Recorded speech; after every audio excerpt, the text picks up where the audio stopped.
Israeli Prime Minister Benjamin Netanyahu fired his defense minister on Tuesday, claiming he'd lost trust in the man overseeing Israel's military operations amid bloody conflicts in Gaza and Lebanon.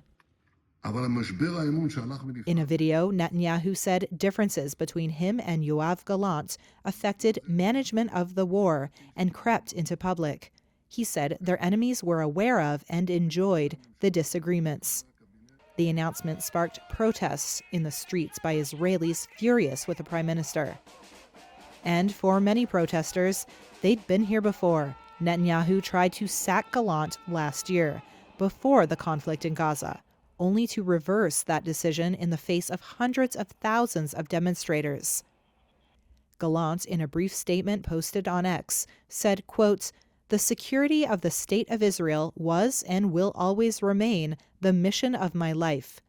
Gallant, a former naval commando, rose to become one of the most senior commanders in the vaunted Israeli military.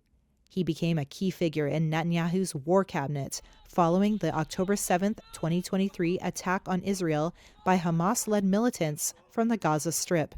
Gallant has worn only black since the fighting erupted and said he feels as if the hostages are his own children. At the outset of the war, Gallant warned that the price Gaza would pay, quote, "will change reality for generations," and called the fight a battle against, quote, "human animals."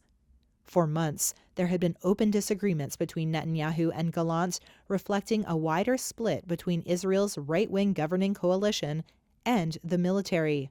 The army and Gallant have long favored reaching a deal to end the fighting and bring home scores of hostages held by Hamas.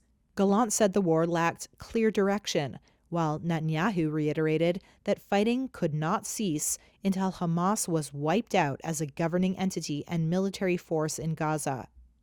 Foreign Minister Israel Katz will succeed Gallant as defense minister, Netanyahu's office said in a statement.